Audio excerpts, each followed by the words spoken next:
Ya, kita mulai aja ya. Assalamualaikum warahmatullahi wabarakatuh. Waalaikumsalam warahmatullahi wabarakatuh. Ya, selamat siang semuanya. Apa kabar hari ini? Alhamdulillah. Alhamdulillah. Ya, walaupun kalau tempat saya ini hujan, walaupun hujan ya, nggak tahu di tempat kalian mendung apa hujan, gitu. Mudah-mudahan gitu, kita tetap bisa melaksanakan perkuliahan dengan baik walaupun hujan, ngantuk-ngantuk gitu ya. Oke. Untuk hari ini kita akan melanjutkan ya materi kita untuk mata kuliah APPLBO yang akan kita bahas hari ini itu adalah tentang RUP. Jadi salah satu metodologi pengembangan perangkat lunak ya, yang ada, mungkin kalian sudah tahu ada yang namanya waterfall, ada yang namanya spiral, rad, dan segala macam. Nah, itu salah satunya ada yang namanya metodologi pengembangan RUP. Dan RUP ini memang dikhususkan untuk yang berorientasi objek.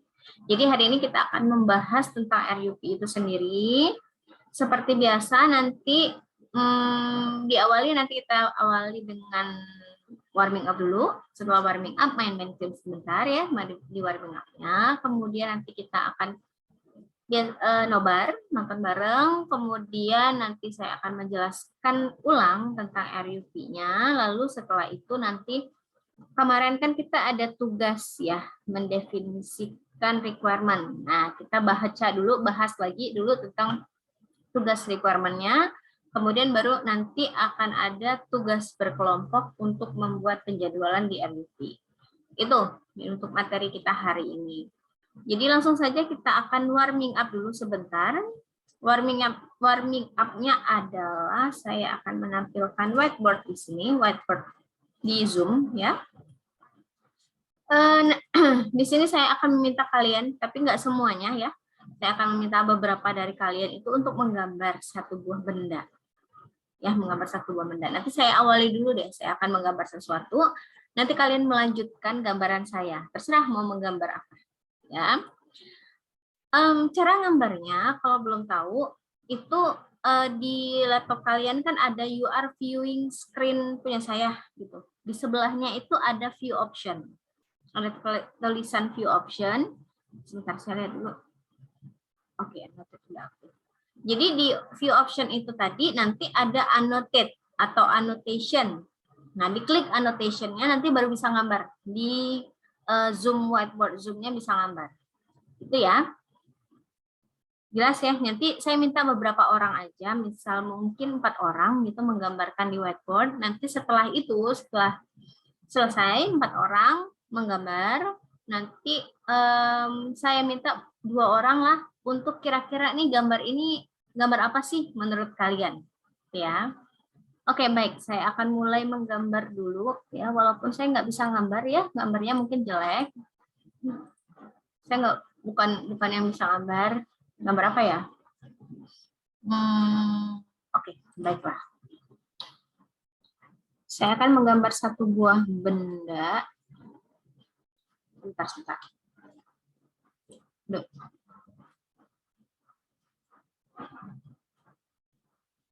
Ya. Saya nggak bisa gambar nih. Asal aja ya. Saya menggambar asal aja. Nanti silakan boleh kalian lanjutkan. Itu. Kecilin dikit deh.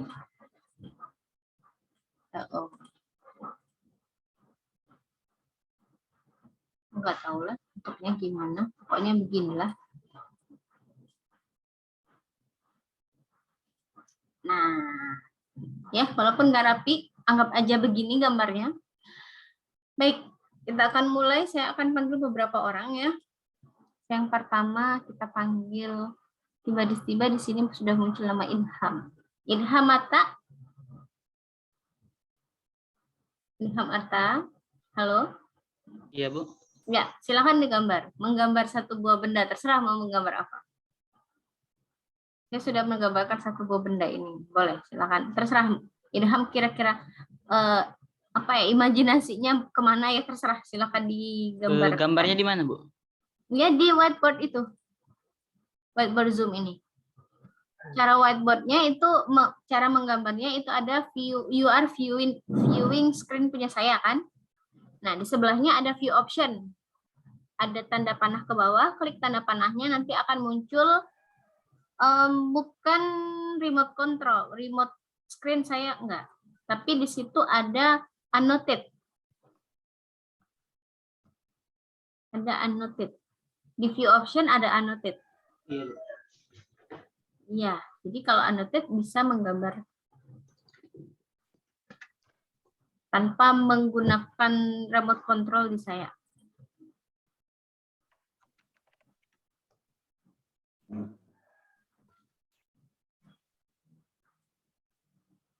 You are viewing screen, di sebelahnya itu ada view option, kemudian ada tanda panah ke bawah, ada pilihan annotate atau annotation. Nah, ya silakan.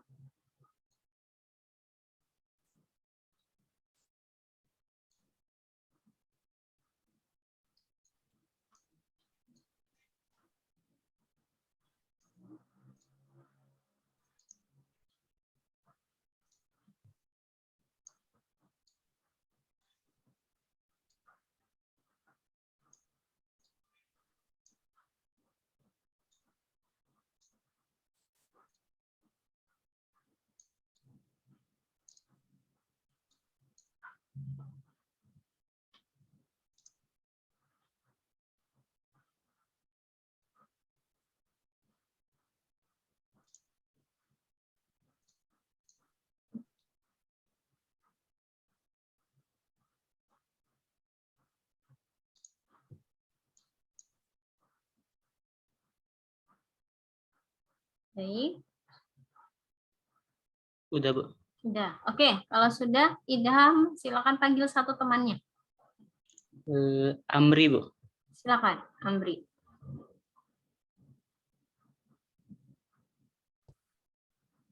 Baik, Bu. Ya, lanjut Amri. Lanjut gambar.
Sudah, Bu.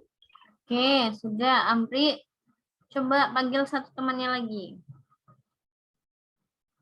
Coba yang cewek deh. Dari tadi cowok semua, 2. Cewek pula.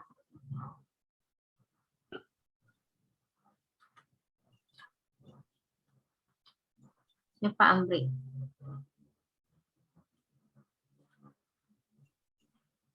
Sabrina, Bu. Boleh, Sabrina. Silakan Sabrina. Ya, Bu. Lanjut.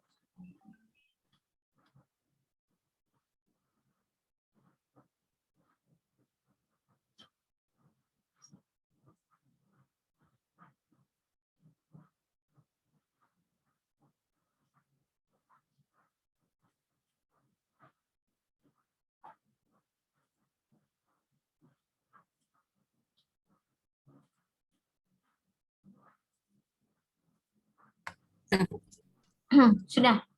Oke, coba Sabrina satu temannya lagi. Cewek juga. Biar 2 cowok, 2 cewek gitu ya, adil. Boleh, silakan panggil. Satu orang. Siapa? Rehani, Bu. Rehani, silakan.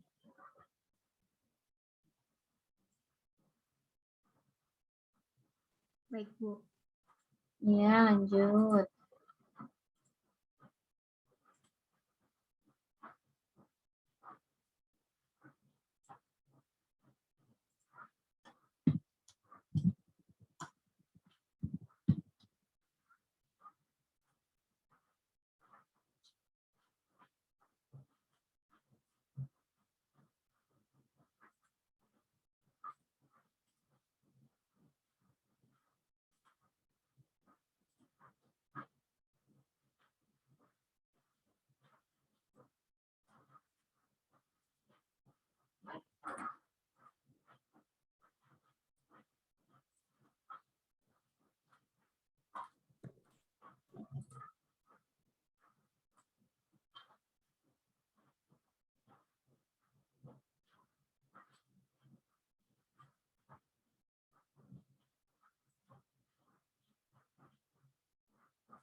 Sudah, Bu.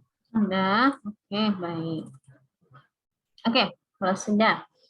Sekarang em, sudah ya, udah cukup ya gambarnya. Sekarang Rehani panggil satu temannya, tapi temannya ini bukan menggambar, ya, bukan menggambar, tapi kira-kira apa sih, gambar apa sih ini, gitu, ya. Rehani silakan panggil satu temannya, silakan.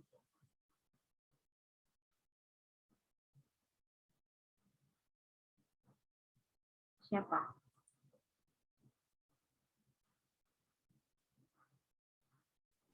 Tarisa, Bu. Siapa? Anissa. Tarisa. Oh, Tarisa, sorry. Oke, Tarisa, silakan. Kira-kira gambar apa ini menurut Tarisa?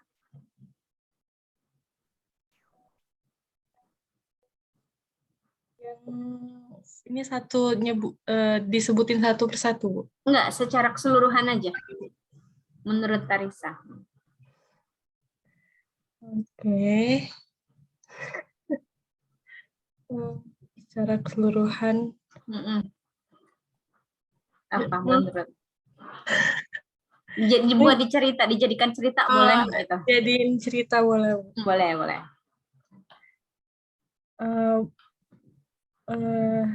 Jadi si Wina baru pulang pakai mobil sampai di rumah. Boleh Bu, itu Bu? Boleh, boleh, boleh. Jadi si Wina baru pulang dari mobil, terus sampai ke rumah. Terus pas mau sampai ke rumah, ternyata di depan rumahnya ada plang nggak boleh parkir.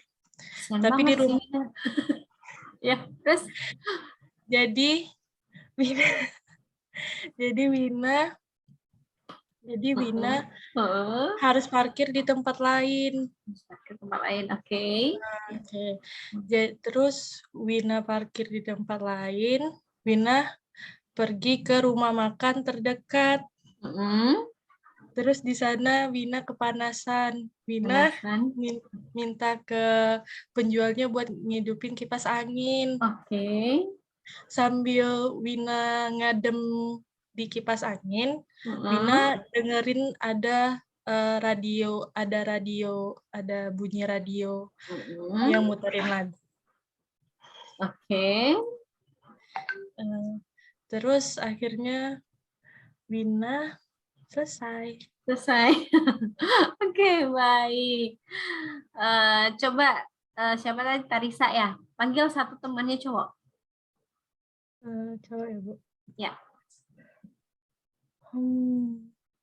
Muhammad Fadil. Oke, Fadil, silakan Fadil bercerita. Atau mungkin Fadil punya sisi lain. Saya nggak mau cerita, Bu. Saya mau seperti ini, silakan. Ini, buat cerita ya dari gambar ini. Ya, boleh, silakan.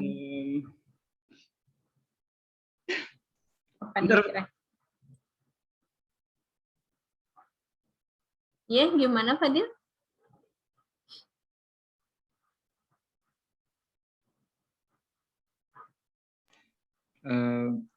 ini Bu,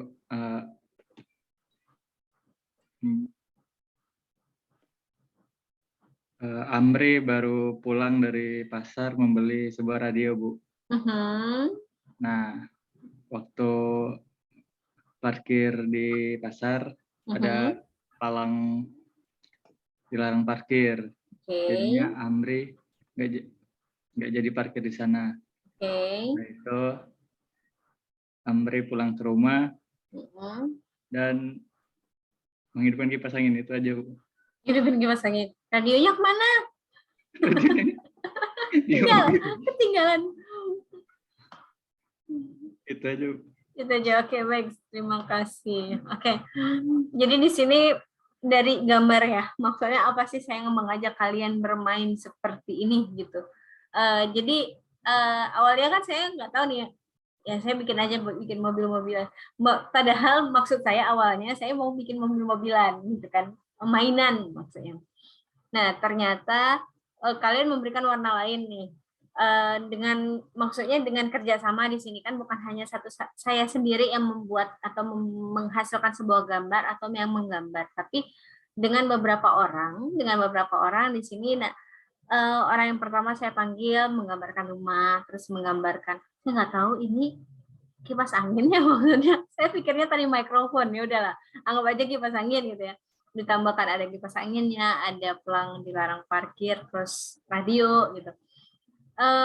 Maksudnya di sini adalah ketika kita bekerja sama bisa memberikan warna lain atau bisa memberikan oh iya ya ternyata yang saya buat di awal saya pengennya cuman mungkin maksud saya mau membuat ya sekedar mainan anak-anak gitu mungkin, tapi ternyata ketika ada orang lain atau ada pikiran orang lain ditambahkan ke gambar kita memberikan warna yang lain ya, memberikan sebuah warna yang lain dan mungkin oh ini adalah bisa dibuat sebuah cerita nih. Kalau tadi kan cuma mainan ceritanya, pokoknya ini hanya mainan udah gitu. Tapi ketika ditambahkan atau ada pemikiran orang lain yang disampaikan atau ditambahkan di sini dengan kerjasama secara bersama-sama ya, menggambar bersama-sama, bukan hanya satu orang tapi lebih dari satu orang, bisa memberikan warna yang lain sehingga orang lain bisa membuat cerita atau mengarang atau mendapatkan sesuatu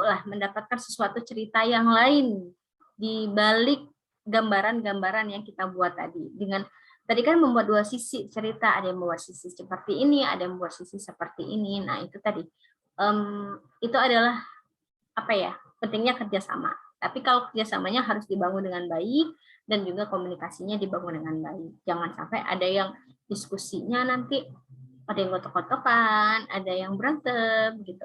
Ya, kita harus, kalian juga sudah dewasa kan? Kalian sudah dewasa, bagaimana caranya supaya kita bisa berinteraksi dengan orang. Berinteraksi dengan orang dengan baik ya, dan juga bisa berdiskusi dengan baik dan berkomunikasi dengan orang dengan baik sehingga bisa menghasilkan sesuatu yang baik pula. Nah, gitu. Jadi ini tadi dari yang saya gambarkan di awal mungkin saya mikirnya ya udah deh mainan doang. Tapi ada yang menambahkan begini-begini, oh iya ya bisa dibuat seperti ini gitu loh. Jadi memberikan mungkin kalau pepatah bilang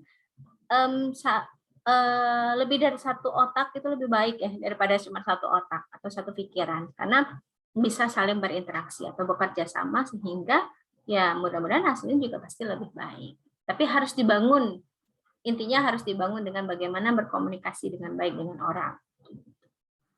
Oke, itu aja untuk warming up hari ini ya, sekedar ini aja, sekedar refresh, bermain bersama-sama. Oke, baik. Sekarang kita akan masuk ke dalam materi kita ya, kita masuk ke dalam materi kita yaitu kita akan membahas mengenai RUP. Saya akan tampilkan sebuah video RUP sebentar.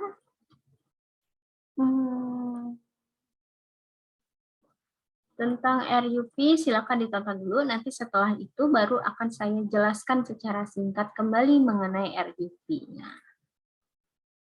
Oke, silakan ditonton. Selamat menonton dan selamat belajar ya. Assalamualaikum warahmatullahi wabarakatuh. Alhamdulillah pada kesempatan hari ini saya mendapat kembali memberikan atau membuat video pembelajaran yang mana di sini kita membahas materi lanjutan ya, yaitu mengenai paradigma perangkat lunak.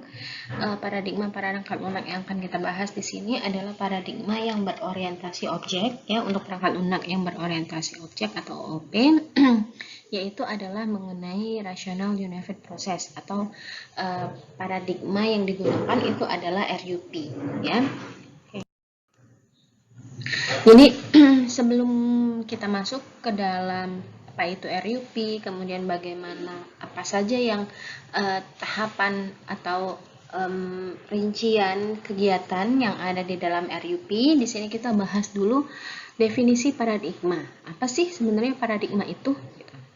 Paradigma perancangan perangkat lunak adalah memilih berdasarkan bentuk alami dari sebuah proyek dan aplikasi, menentukan metode dan alat yang digunakan, serta mengontrol dan menyampaikan apa yang dibutuhkan.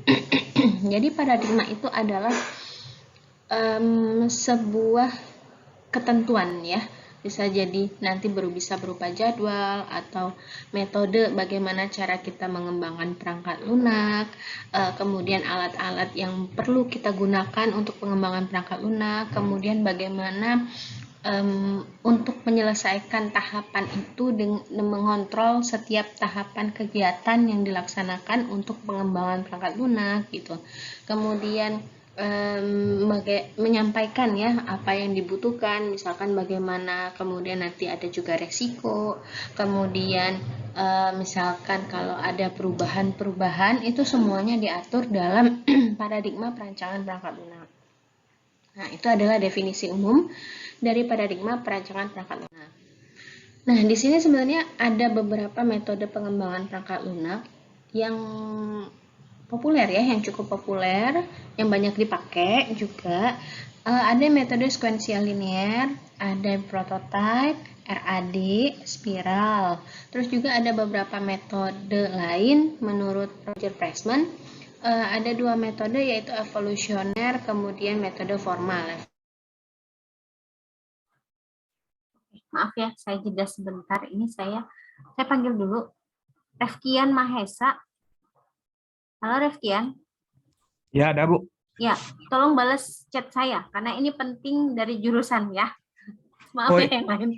Maaf sebelumnya Bu. Kemarin hari Senin HP saya hilang Bu. Jadi ya, belum di bisa Zoom ini menghubungi. aja saya chat di Zoom. Oh ya, baik. Ya, Terima kasih Bu. Oke.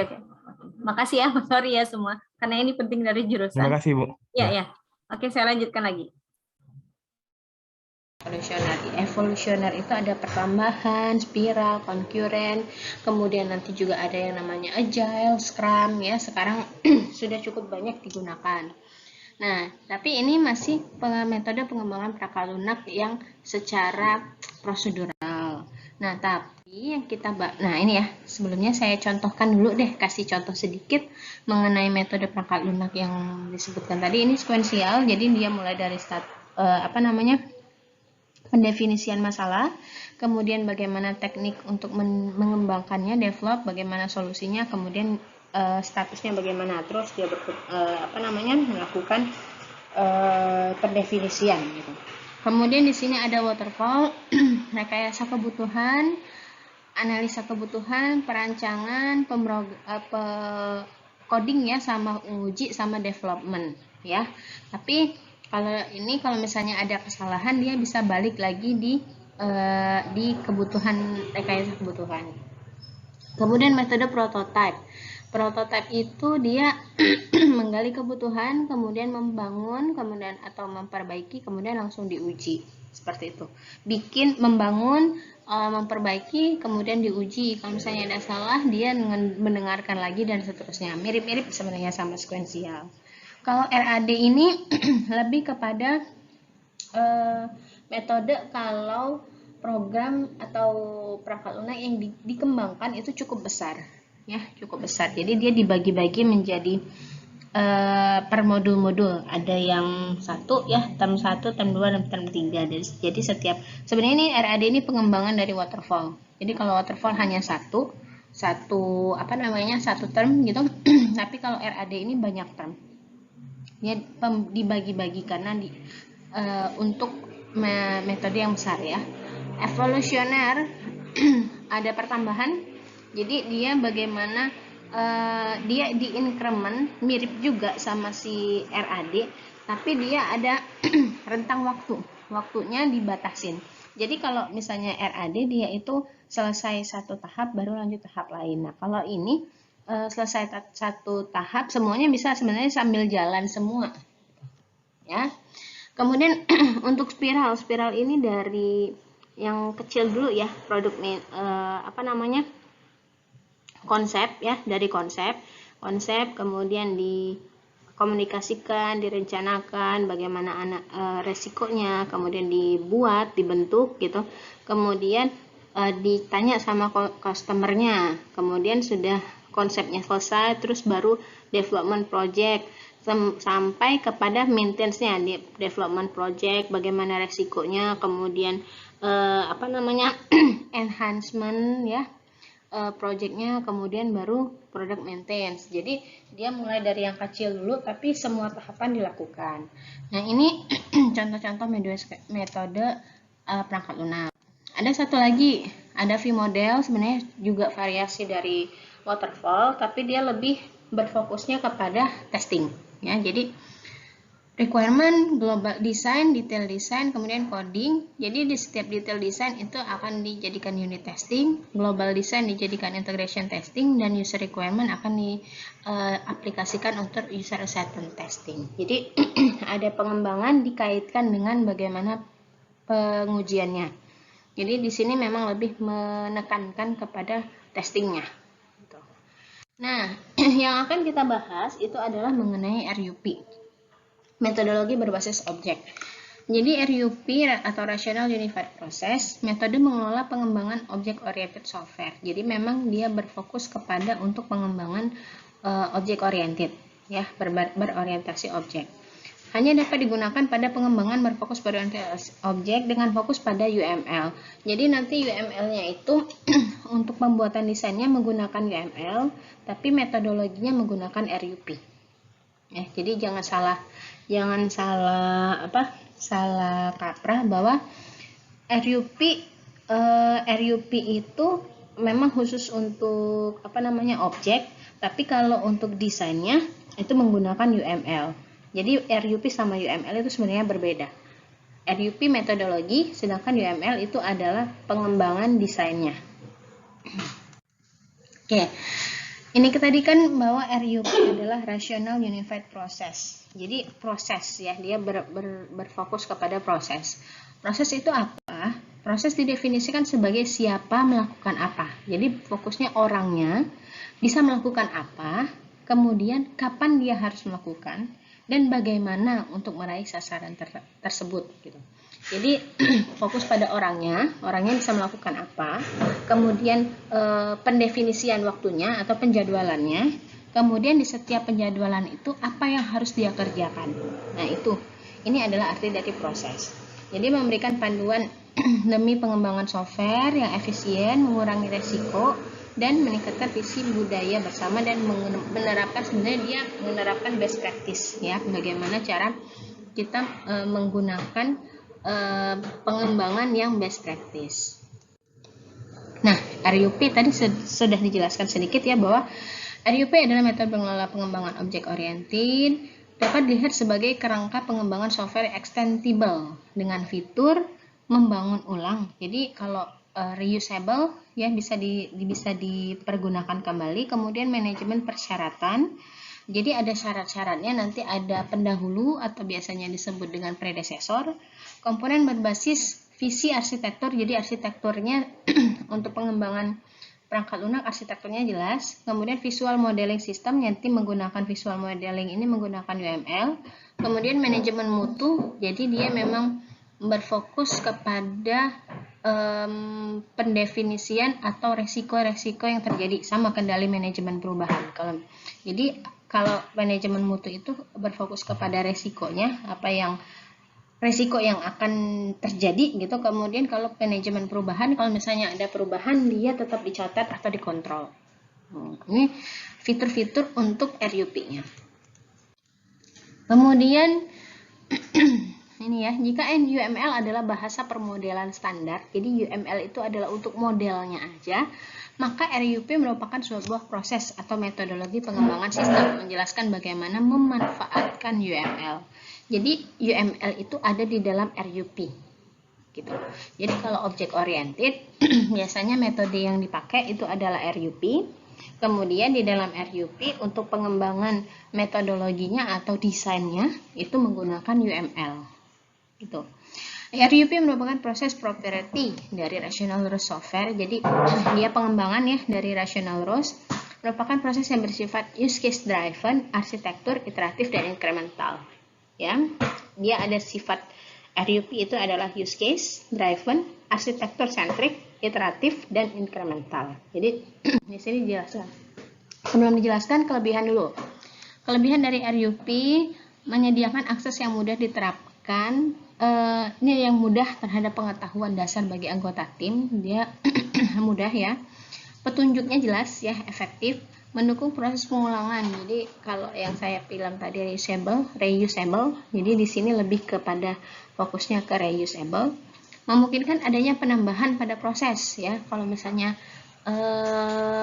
pada saat tahapan anggap aja nanti ada inception ya, inception elaboration. Nah, pada saat elaboration ternyata butuh definisi atau kebutuhan tambahan, nah itu boleh ditambahkan. Jadi adanya penambahan dan juga tetap dikontrol.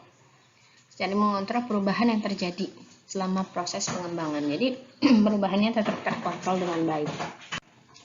Nah, ini tadi sifat-sifat dari RUP ya, ada use case driven, menangkap persyaratan pemakai dengan menjelaskan fungsionalitas sistem yang diperlukan, berbasis kepada use case. Jadi memang kalau di dalam UML kan ada diagram use case ya, kayak gini nanti belajarnya. Nah, ini memang dia berbasis kepada use case. Jadi apa yang persyaratan, apa yang bisa dikerjakan oleh aktor ke sistem. Jadi apa yang bisa dikerjakan oleh sistem dan apa yang bisa dilakukan gitu. Jadi bagaimana sistem bekerja dan interaksi antara aktor dengan sistemnya itu memang didukung oleh si RUP ini.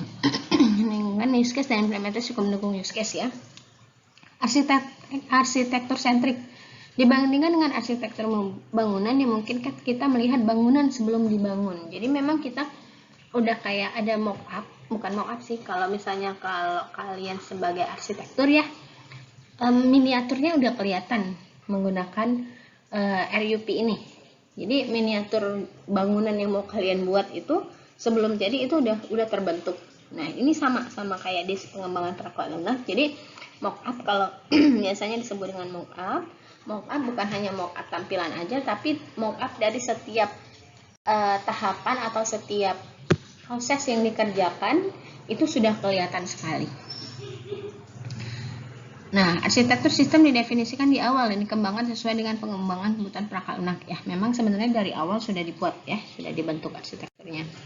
Iteratif dan incremental, persyaratan tidak didefinisikan secara penuh. Nah, ini tadi mungkin pada saat kita menggali kebutuhan di analisis kemarin kan didefinisikan, kita untuk mendefinisikan persyaratan itu kadang ada yang stakeholdernya nggak ngomong gitu ya. Nanti ketika kita sudah mulai benar-benar mendetailkan atau merunut dari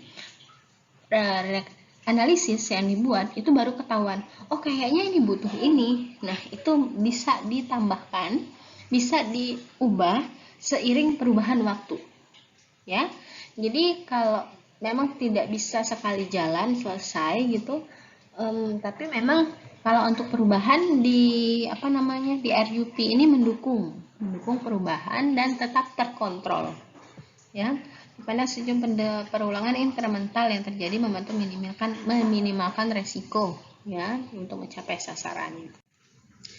Nah, proses iterasi yang tadi, jadi setiap tahapan nanti setiap kegiatan yang ada di dalam RUP itu ada proses iterasi atau perlahan jauh dari resiko yang dihadapi. Misalnya dia pengendalian resikonya ya, untuk pengendalian resiko. Jadi resikonya sudah dari awal sudah mulai diminimalisir. Kalau misalnya kira-kira akan terjadi seperti ini, ya sudah kita lakukan perubahan di awal. Jangan sampai sudah pada di ujung baru kita mau lakukan perubahan. Itu resikonya udah lumayan besar ya. Tapi kalau misalnya kita sudah mendefinisikan resiko di awal, pada saat di tahap seharusnya itu resikonya sudah bisa terminimalisir dengan baik.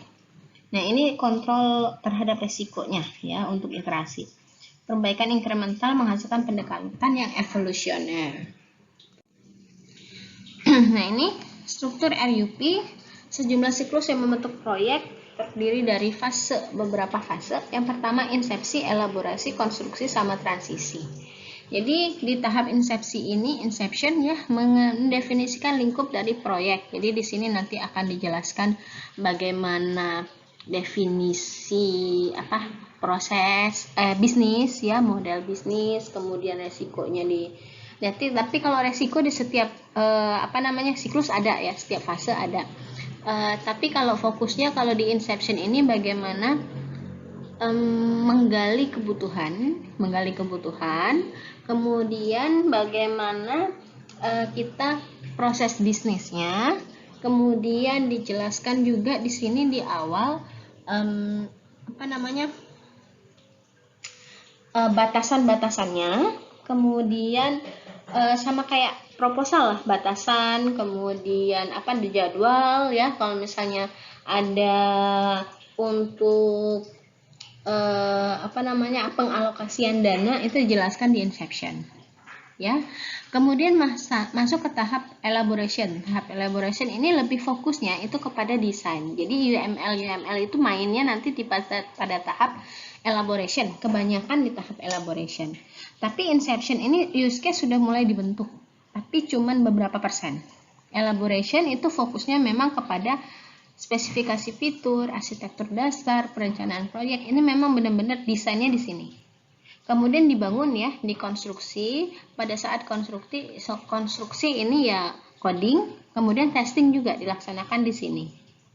Nah, mulai di tahap transition itu adalah transisi produk ke komunitas. Jadi sudah mau develop ya.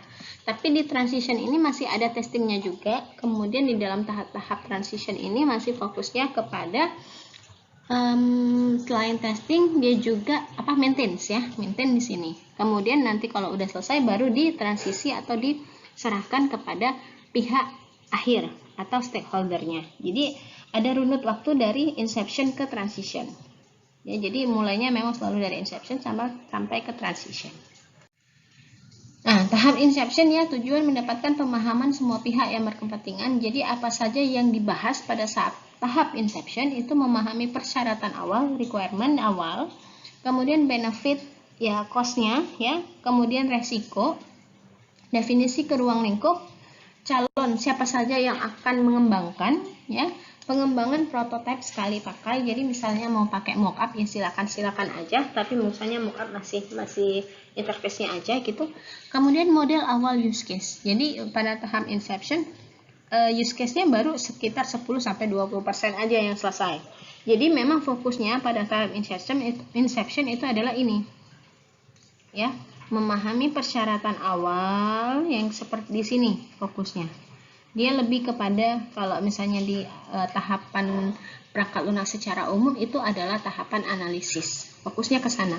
Requirement, biayanya, resikonya, bagaimana ruang lingkup, kemudian siapa saja yang akan mengerjakan, kemudian resiko awal ruang lingkup ini misalnya bisa jadi jadinya jadwal gitu, pengembangan prototipe. Jadi yang hanya sebagai contoh aja kepada stakeholder seperti itu. Ini adalah tahap inception. Jadi ingat ya, fokus dari tahap inception itu adalah lebih fokus kepada penggalian kebutuhan dan juga bagaimana orangnya, yang siapa saja yang akan mengerjakan, waktunya, jadwalnya, kemudian satu lagi biayanya berapa. Dan juga satu lagi tahapan kalau di dalam RUP ada resikonya yang akan terjadi, itu didefinisikan. Kemudian tahap elaboration. Di dalam tahap elaboration ada analisis use case ya. Use case-nya sudah 80%. Use case model juga skenario ya, mulai urutan dari kolaborasi, class, activity, komponen, state diagram itu, makanya saya bilang kalau untuk tahap elaboration lebih kepada desain ya, menggunakan domain model, meningkatkan resiko direvisi dokumen arsitektur. Jadi memang di tahap elaboration ini lebih kepada desain-desain yang dibentuk atau arsitektur perangkat lunak yang dibentuk gitu. Jadi kalau elaboration sih ya itu tadi, pokoknya lebih ke desain. UML akan bekerja di sini ya, menghasilkan arsitektur. Kemudian tahap construction ya, construction ya bikin ya peningkatan fungsi, mendalam implementasi, kemudian tidak hanya orang yang analisis terus, tapi coding, desain dan coding lebih mendominasi. Desainnya masih ada, kalau misalnya perlu perubahan boleh ya, tapi coding yang lebih mendominasi. Transisi ini ya, transfer. Oh ya, sorry, yang di apa namanya, construction tadi ada testing juga ya. Di sini juga di transition sebenarnya masih ada juga yang namanya untuk testingnya ya, termasuk manufaktur, instalasi, pengembangan, mulai developernya, konstruksinya mulai berkurang, kembali ke tim pemeliharaan ya, dipindahkan ke tim maintenance di sini. Alpha beta test final release, jadi testingnya udah selesai benar, software update kalau ada perubahan, dan integrasi yang ada. Jadi kalau transition ini lebih kepada masih ada apa namanya testingnya, kemudian mulai ke maintenance. Nah, jadi setiap fase ya dia ada iterasi. Jadi boleh ada perubahan di sini. Dan juga tetap di analisis resikonya. Jadi setiap fase. Nah, ini struktur RUP, ada workflow, deretan aktivitas menghasilkan nilai yang diperiksa ya. Jadi ada workflow, modeling, requirement, analisis design, implementation, dan test. Jadi semuanya ini sebenarnya dimodelkan. Kalau business modeling dibentuk dalam business use case ya, business model object, kemudian nanti pada tahap requirement kalian sudah membentuk di sini, nanti akan menjadi model use case-nya. Ya, menjadi model use case. Kalau desain, dia nanti analisis desain dari use case itu akan direalisasikan menjadi desain. Desainnya misalnya mau dalam bentuk kelas, dalam bentuk sequence, dan lain sebagainya. Implementasi dari sini ya, dari use case ini akan diimplementasikan ke dalam kode-kode. Kemudian use case ini akan diverifikasi dengan menggunakan test model. Ya, jadi memang fokusnya itu mulai dari use case-nya ini. Dari use case nanti dia akan direalisasikan ke model, ke kode, dan ke testing begitu. Tapi tahapan awal boleh menggunakan business model ya, business use case model. Jadi digali, nanti baru diimplementasikan ke requirement menjadi use case modelnya. Nah, ini ilustrasi struktur RUP. Jadi di sini ada fase inception, collaboration, elaboration, construction, sama transition. Nah, ada workflow-nya. Jadi setiap aktivitas kelompok lokal yang bekerja di setiap fase. Nah, inception lebih berfokus pada business modeling ya, requirement. Tapi analisis desain masih sedikit. Implementation malah lebih sedikit lagi. Deployment ya mulai. Nah, tapi yang memang hampir menyeluruh di setiap fase itu adalah yang 3 belakang ini, 3 di ujung. Jadi konfigurasi perubahan ya, diatur project management, kemudian environment. Kalau project management ini sama konfigurasi ini, kalau misalnya ada resiko, makanya dia di setiap fase itu selalu ada. Tapi kalau misalnya dari fase yang business modeling sama deployment, ada fokus ke masing-masing fasenya. Gitu ya. Nah, kalau elaborasi ini kan yang lebih mendominan itu adalah analisis dan desain. Implementation mulai ada, testing mulai dibentuk ya, bukan dibentuk sih, direncanakan. Construction, implementasi ya, sama testing yang lebih mendominasi, tapi di sini tetap ada business modeling, requirement tetap ada, analisis desain tetap ada kalau misalnya ada perubahan. Tapi yang lebih mendominasi itu di construction. Kalau di transition itu lebih kepada deployment. Ya, walaupun implementasi tes masih tetap dilaksanakan, tapi lebih berfokus kepada deployment. Tapi kalau yang 3 ini tadi memang lebih semua fase itu hampir menyeluruh. Kalau yang ini masih ada yang menonjolnya. Nah, workflow di dalam RUP, jadi workflow-nya itu yang selalu melakukan iterasi flow. Ya, jadi di yang setiap workflow itu yang ada iterasinya, ada perubahan. Workflow dalam RUP ada business modeling ya, mengembangkan model bisnis, identifikasi masalah. Kalau requirement ya lakukan penggalian kebutuhan ya, kebutuhan, biaya sama waktunya. Kemudian kalau analisis desain ya bikin requirement sama desain UML-nya nanti desainer ya mengadaptasi. Kemudian kalau implementation ya bikin kode gitu.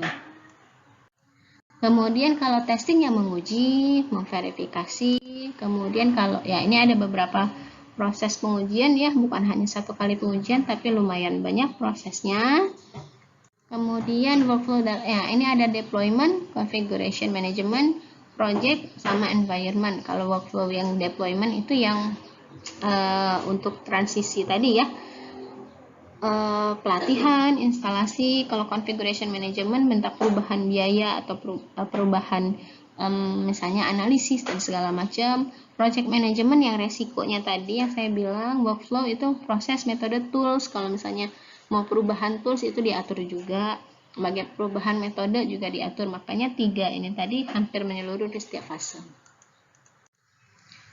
Nah ya, ini mengembangkan definisi di awal, kemudian nanti perancangan perangkat, mendefinisikan fitur, konstruksi, kemudian instalasi, deployment. Nah, jadi salah satu contoh dari penerapan di RUP itu adalah menghasilkan sebuah jadwal ya, jadwal pelaksanaan pengembangan perangkat lunak. Jadi di sini saya sudah kasih contoh ya, satu contoh. Misalnya dia mau mengerjakan proyek ini, nah jadi katanya akan diselesaikan dalam waktu sekitar 187 hari. Nah, jadi yang perlu kalian perhatikan pada saat pembuatan WBS ini, work breakdown system structure ya. Di sini misalkan pertama T1 menentukan penelitian. Ini adalah komponen untuk penggalian ininya dulu. Bisnisnya dulu. Proses bisnis ini kan di tugas akhir ya. Jadi bagaimana menentukan masalah, kemudian latar belakang dan segala macam. RUP-nya baru mulai di sini. Insepsi permodelan bisnis baru menentukan functional requirement di dalam proses pemodelan bisnis, kebutuhan, analisis desain, implementasi, pengujian. Ini insepsi. Kemudian elaborasi ada lagi kan proses pemodelan bisnis. Ada lagi kebutuhan, ada lagi analisis, ada lagi implementasi sama pengujian. Konstruksi tetap ada, tapi lebih kepada secara sedikit yang akan dibahas. Nah, sekarang saya mau lebih memfokuskan di sini bahwa RUP itu kan prosesnya adalah paralel, bukannya serial. Jadi bisa dilakukan secara bersamaan. Nah, saya mau contohkan bahwa tadi kan pada saat penjadwalan saya bilang ada yang namanya pendahulu atau predesesor. Di sini kan ada durasi, ada mulai, ada akhirnya, mulai tanggal kapan dan berakhir tanggal kapan. Misalnya T1, setiap di sini disebutkan nomor ya, ada ID. T1, task 1 maksudnya. Menentukan masalah penelitian, itu katanya sekitar 23 hari. Nah, ini ya, dan tidak ada pendahulu. Kita tentukan dulu masalah, kemudian membuat latar belakang dan rumusan masalah. Kalian perhatikan ketika T2, dia membuat latar belakang dan rumusan masalah, itu pendahulunya adalah T1. Ya, pendahulunya adalah T1. Jadi, syarat untuk melakukan T2 itu adalah sudah melaksanakan T1. Berarti kalau T1-nya selesai tanggal 17, ya, berarti T2-nya akan mulai tanggal 18. Gitu. Nah, sekarang kita cek lagi pada modul kedua, tersedia dokumen tahapan. Nah, di sini pada T6 mengumpulkan jurnal literatur, paper yang terkait dengan penelitian. Predesesornya atau pendahulunya juga T1. Berarti T1, kalau T1 selesai, T6 bisa jalan kan? Berarti sudah T17, maka 18 bisa mengumpulkan jurnal. 18. Jadi kerja dari T6 sama T2 tadi itu bisa bersamaan. Itu yang namanya salah satu ciri dari yang namanya RUP. Jadi kalau misalnya kita baca aja ya secara tidak melihat struktur RUP gitu. Ketika kalian membuat latar belakang dan rumusan masalah, pasti kalian membaca jurnal kan. Membaca jurnal, mencari literatur untuk membentuk sebuah latar belakang. Nah, nggak mungkin kan kalau kalian bikin latar belakangnya dulu, nanti baca jurnalnya minggu depan atau bulan depan.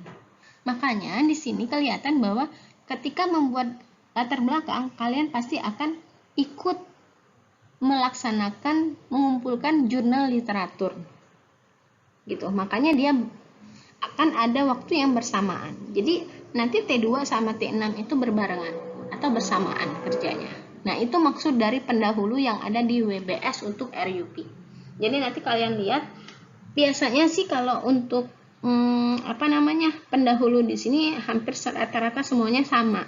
Ya, semuanya sama, tapi memang kadang ada yang berbeda, tapi kadang juga ada yang rata-rata sih sama. Seperti yang contoh T2 sama T6 ini pasti selalu ada gitu. Nah, nanti kalian sesuaikan saja pendahulunya siapa, nanti bersamaan. Seperti itu ya. Ini contoh dari WBS. Nah, ini juga WBS lanjutannya. Oke. Mungkin untuk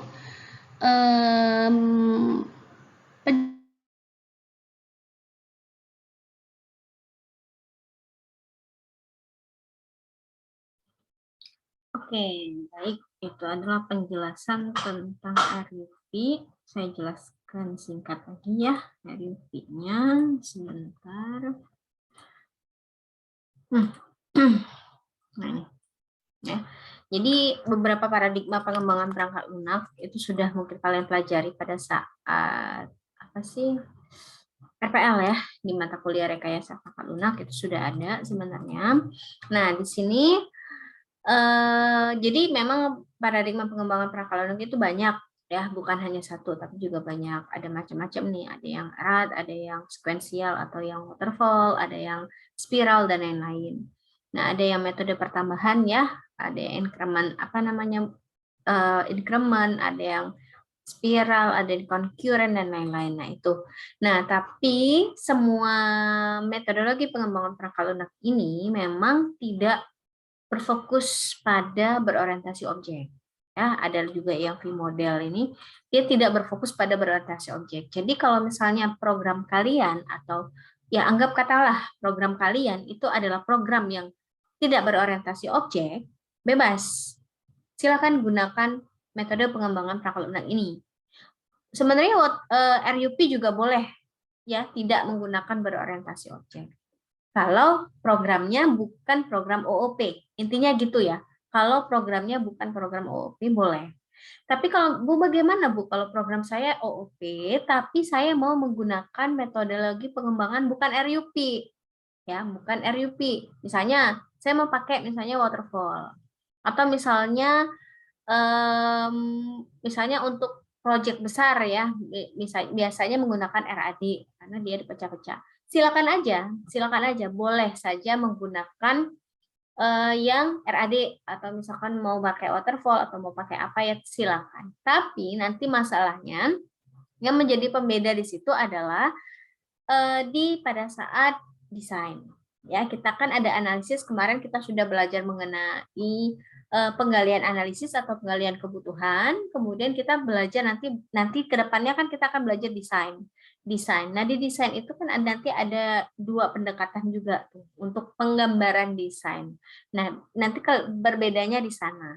Jadi sebenarnya kalau mau program apapun menggunakan metodologi apapun ya sebenarnya bebas-bebas aja. Boleh, terserah, bebas. Ya, mau pakai misalnya Bu saya pakai OOP programnya tapi mau pakai waterfall, silakan, boleh, nggak apa-apa. Ya, atau misalnya tapi saya Bu, program saya itu bukan OOP Bu. Saya cuman prosedural atau ya prosedural biasa. Tapi saya mau pakai RUP, ya boleh aja nggak apa-apa. Silakan. Jadi dia tidak tergantung dari program ya. Kalau metodologi pengembangan perangkat lunak ini bukan bergantung dari program.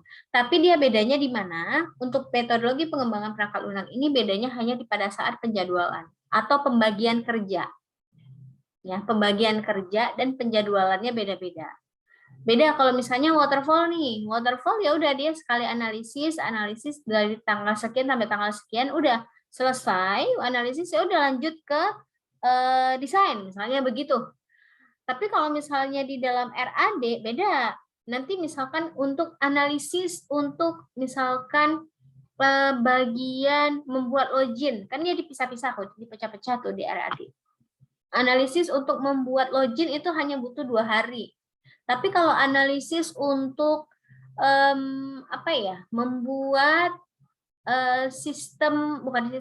membuat menghitung nilai mahasiswa misalnya, itu misalnya bukan 2 hari tapi 5 hari.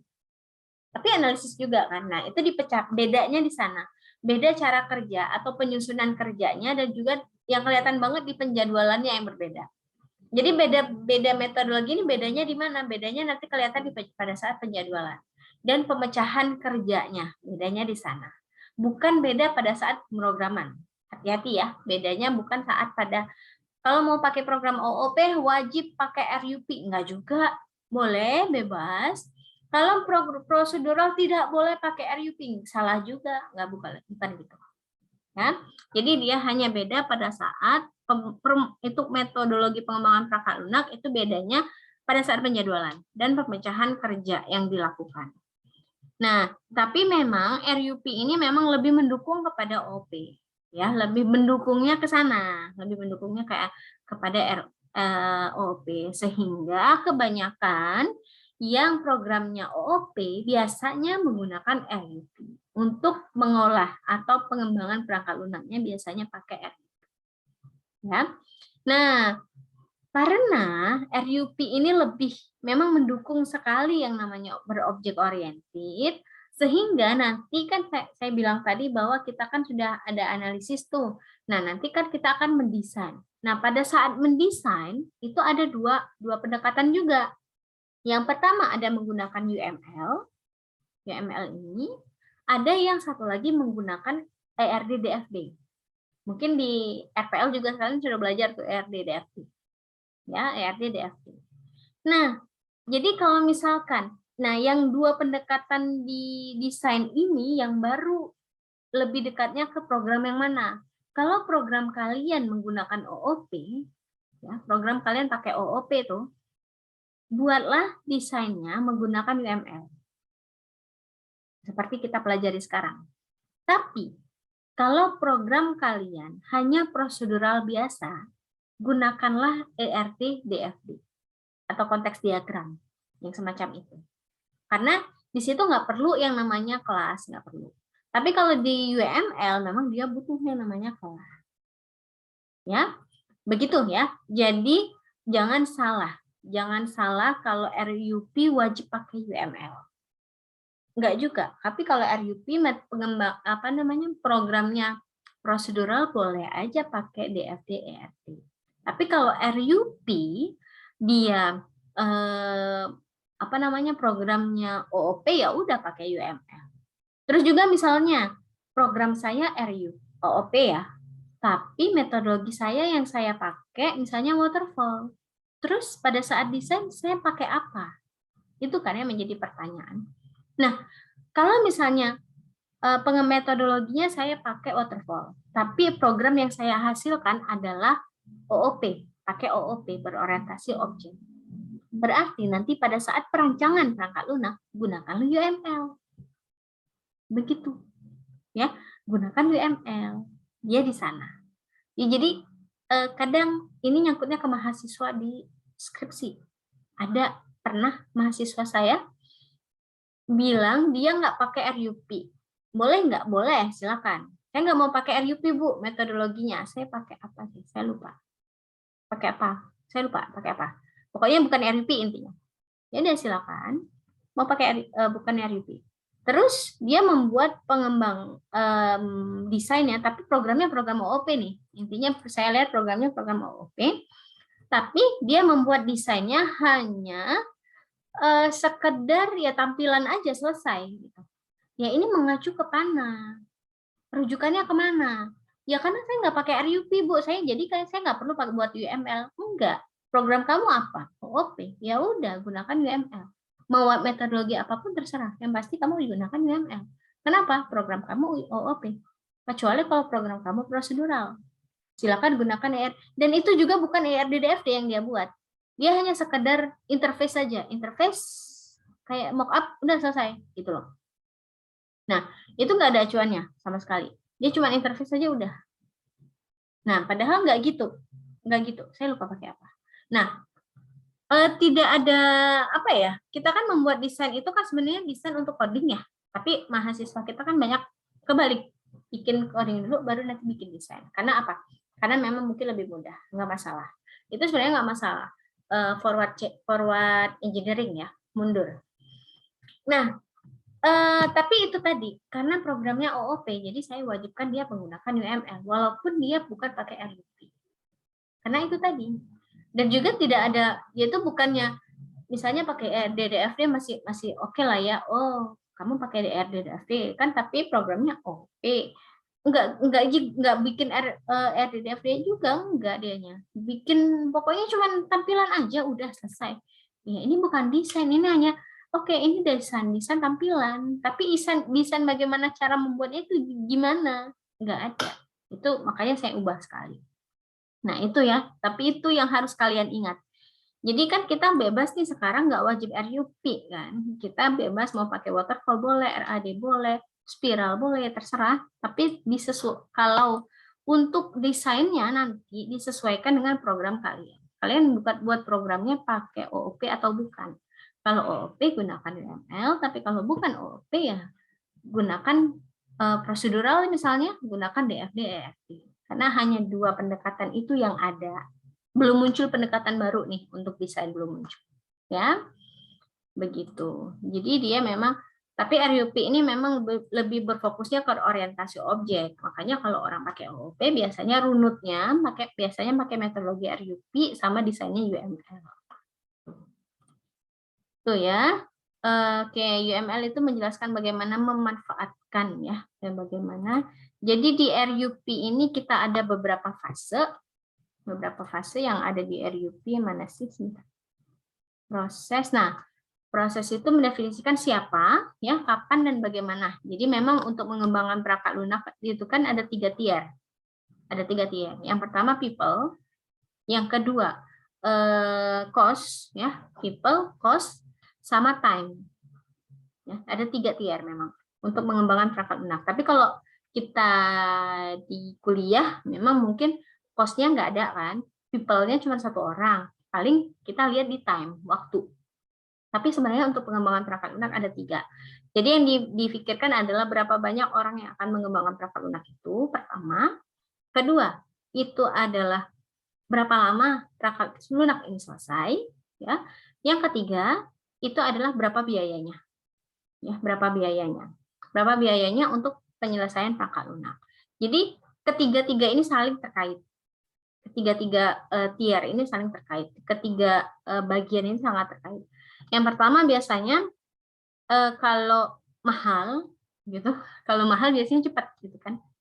Biasanya kita pakai banyak orang, mahal, tapi dan juga biasanya cepat karena banyak orang yang mengerjakan.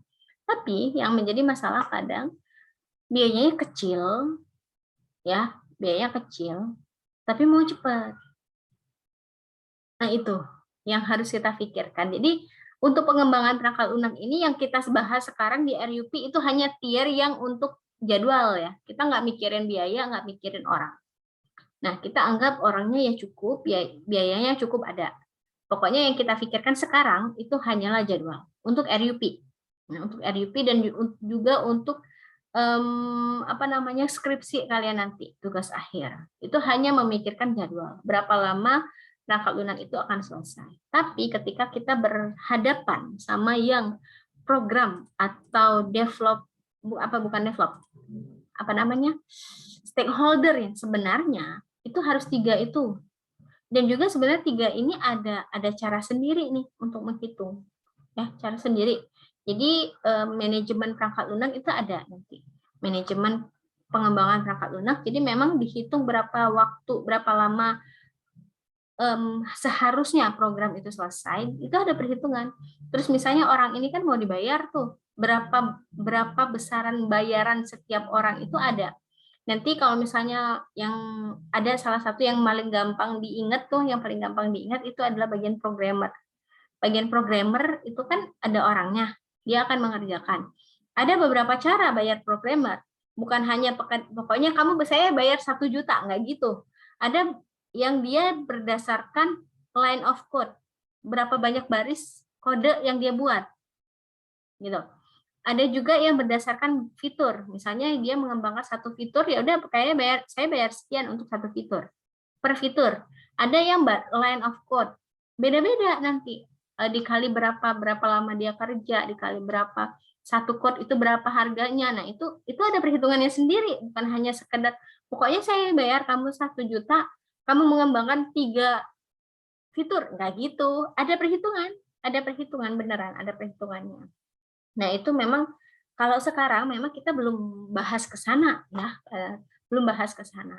Kita cuma hanya membahas bagaimana jadwalnya, membuat jadwal sesuai dengan metodologi pengembangan perangkat lunak yang kita gunakan. Itu ya. Jadi kalian harus tahu tuh ada 3 hal yang harus dipikirkan. Orangnya, berapa banyak orang yang mengerjakan, dan juga bagaimana orang ini digaji kan. Nah, itu bagaimana cara penggajiannya. Kemudian selain itu cost-nya, berapa biaya dari setiap 1 proyek perangkat lunak itu. Jangan sampai nanti kita dibego-begoin orang gitu. Untuk proyek perangkat lunak misalnya dari mereka saya bayar 5 juta, padahal itu kalau untuk proyek yang seperti itu kayaknya nggak cukup gitu. Nah, itu ada perhitungannya ya. Jadi bukan hanya sekedar ya udah oke 5 juta. Kita nombok. Nah, enggak gitu juga. Ada juga perhitungan khususnya. Nah, tapi yang sekarang kita bahas itu hanyalah untuk masalah jadwal, ya, bagian penjadwalan. Oke, RUP ini memang memanfaatkan UML karena dia OOP ya tadi. Terus dia kelebihannya dia ada 3 sifat. Yang pertama use case driven. Memang dia menggali dari kebutuhan perangkat lunak, kebutuhan persyaratan pemakai. Kemudian arsitektur sentrik yang memang kita seolah-olah sudah melihat program asli karena lewat arsitektur atau lewat desain yang kita bentuk nanti. Kemudian iteratif ya, dan incremental. Dia bisa berulang-ulang kali dan didefinisikan lagi, dilihat keakuratannya lagi. Begitu. Nah, jadi proses iterasinya ya, karena dan juga dia lebih kepada lebih kepada resiko, melihat resiko yang akan pengendalian resikonya itu lebih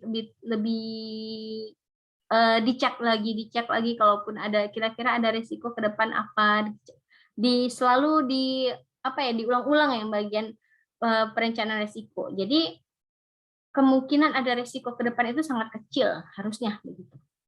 Ya. Nah, strukturnya ada 4 ya fase. Yang pertama insersi, elaborasi, konstruksi, sama transisi. Jadi memang insersi itu lebih kepada mendefinisikan lingkup. Jadi di sini intinya adalah penggalian kebutuhan. Kemudian kira-kira akan dibentuk bagaimana, itu didefinisikan di insersi.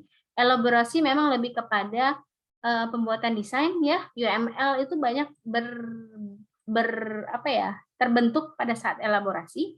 Kemudian konstruksi itu ya jelas ini adalah bagian coding dan testing ya. Transisi itu sudah testing akhir dan juga ke orangnya atau sudah kita berikan ke orangnya ya, maksudnya sudah di develop ya. Nah, ini tahapnya ya, tahap insersi, persyaratan awal, dan memang lebih kepada requirement. Tapi di sini juga sudah mulai fase awal untuk use case. Tapi use case-nya belum secara umum. Belum selesai, dia baru 10-20% aja. Nah, mendefinisikan resiko, misalnya ada biayanya didefinisikan, kemudian siapa saja pengembangnya tadi ya, calon arsitektur didefinisikan di sini, sama kayak kalau kalian membuat proposal. Ya, di proposal. Di elaborasi itu baru kalau TA kita ya, kalau saya bandingkan sama TA, kalau TA1 itu masih tahap insepsi. Ya, TA1. TA2 itu sudah baru ke tahap elaborasi sama coding kalau kita nyambung ke codingnya. Ya, TA2 baru dia kita membuatnya yang namanya use case, kemudian ya UML yang lain. Dan juga tapi di sini resiko masih terus dicek kembali ya. Kemudian konstruksi ya jelas membuat kode dan juga ada testingnya di sini. Kemudian transisi itu transfer ke komunitas pengguna atau si stakeholder-nya. Oke, nah ini ya setiap fase dia selalu melakukan iterasi. Nah kemudian dari iterasi yang 4 tadi dia ada workflow. Workflow ini maksudnya adalah kelompok kerja. Kelompok kerja yang dilakukan dari setiap fase. Jadi pertama yang memang kalau fase insepsi itu lebih mendominan untuk business modeling sama requirement. Kalian lihat. Business modeling sama requirement. Jadi penggalian bagaimana bisnis, bukan bisnisnya, tapi bagaimana cara kita membentuk perangkat lunak yang akan dihasilkan. Kemudian menggali kebutuhannya memang requirement di sini. Analisis ada, tapi itu tadi desain ya, desain ada, tapi lebih memang use case-nya hanya 10-20% aja. Implementasi mungkin kita baru membuat mock-up-nya aja. Deployment memang belum ada sama sekali karena memang belum terbentuk kan. Kemudian nah yang 3 di bawah ini itu hampir menyeluruh ke setiap fase. Ketiga, configuration and change management, kalau misalnya ada perubahan, tiba-tiba misalnya di fase elaborasi, ternyata kayaknya gak cocok deh pakai bahasa Java misalnya. Harus diganti. Yang boleh diganti itu adalah change management, perubahan. Yang harus tetap terkontrol. Project management juga. Project management itu kayak kalau misalnya perubahan waktu, atau perubahan penjadwalan, atau perubahan orang, ya, perubahan orang. Environment lingkungan, misalnya toolsnya kayaknya nggak cocok nih untuk yang ini, diubah sewaktu-waktu. Oleh karena itu ketiga fase ini itu hampir ada di seluruh, bukan 3 fase, 3 workflow ini hampir ada di seluruh fase. Nah, tapi yang untuk workflow yang atas ini 1, 2, 3, 4, 5, 6 itu tidak seluruh, tapi dia ada yang lebih mendominan. Ya, ada yang lebih mendominan. Oke. Ini ya modelnya, workflow-nya, oke lah. Nah, bisnis modeling, mengidentifikasi masalah, kemudian requirement, ya menggali kebutuhan yang seperti kemarin, analisis desain, mengubah persyaratan menjadi desain, implementasi, ya workflow, kemudian testing, menguji itu banyak tahap ya, mulai dari pre-alpha, alpha, beta, dan segala macam. Kalau misalnya pengujian ada yang namanya stress testing, ada itu. Nah, ini workflow yang hampir setiap fase itu ada. Karena memang dia lebih kepada kalau perubahan ini, perubahan biaya, yang saya bilang tadi, perubahan biaya, perubahan jadwal, kemudian perubahan orang, misalnya tiba-tiba ada 1 orang yang berhenti, kan itu harus diganti, kan gitu. Kemudian perubahan metode tools, misalnya kayaknya tools NetBeans nggak cocok nih, berat misalnya, seperti itu harus diubah toolsnya, itu di environment workflow. Oke, nah mungkin ini yang akan lebih banyak ini ya, karena kita kan yang saya bilang tadi membuat penjadwalan. Jadi kebanyakan kita itu kan sudah ada template-nya tuh untuk skripsi ya, skripsi sudah ada template-nya bagian penjadwalan. Jadi jangan kalian jangan salah kaprah ya, bahwa di TA1 kan kalian sudah disuruh untuk membuat penjadwalan. Penjadwalan itu maksudnya apa? Penjadwalan itu adalah maksudnya supaya kita tahu kira-kira tujuan kita atau perangkat lunak yang akan kita kerjakan ini akan selesai berapa lama. Jadi makanya di TA1 sudah diminta ada WBS atau Work Breakdown Structure. Nah, kenapa di situ diminta? Karena di proposal kan kita harus menyebutkan ini program akan selesai atau perangkat lunak ini akan selesai selama misalnya 3 bulan. Jadi kita ada, oh pokoknya 3 bulan ini harus selesai misalnya. Nah kita ada target. Itu maksud dari penjadwalan di TA. Ya, sebenarnya penjadwalan itu sama. Jadi kita ada target. Kalau misalnya kalian bekerja di tempat orang, kalian dikasih tugas kan, kita ada target. Pokoknya selesai sekian lama harus selesai. Misalnya 2 hari. Itu kan ada target. Nah, makanya di sini disusun dengan menggunakan metodologi pengembangan perangkat lunak yang kita kembangkan atau yang kita gunakan. Contohnya di sini kan menggunakan RUP. Jadi setiap fase, ini kan mungkin fase awal ya. Kemudian pada saat pengembangan perangkat lunak, ini kan baru mulai fase yang sesungguhnya, bukan sesungguhnya sih, fase yang memang RUP-nya. Jadi beda RUP sama waterfall itu pada saat di sininya, pengembangan perangkat lunak. Nanti kalau misalnya menggunakan RUP, ya berarti akan muncul fase tadi, insepsi muncul, elaborasi muncul, konstruksi muncul, nanti di bawah ada transisi muncul, begitu. Nah, transisi ya muncul. Tapi kalau misalnya saya menggunakan waterfall, ya udah ikuti langkah-langkah waterfall. Ikuti langkah-langkah setiap waterfall tadi ya. Misalnya waterfall mulai dari analisis, kemudian desain, coding, testing. Dia kan nggak ada insepsi, ya udah ikuti langkah-langkah waterfall. Tapi setiap pengembangan perangkat lunak itu ada jadwalnya. Bagaimana cara menjadwalkannya. Nah, bedanya lagi sama RUP sama yang pengembangan perangkat lunak. Kita nggak bahas yang lain ya, saya hanya membahas RUP. Bedanya lagi adalah kalau RUP biasanya ada pendahulu. Ya, ada pendahulu.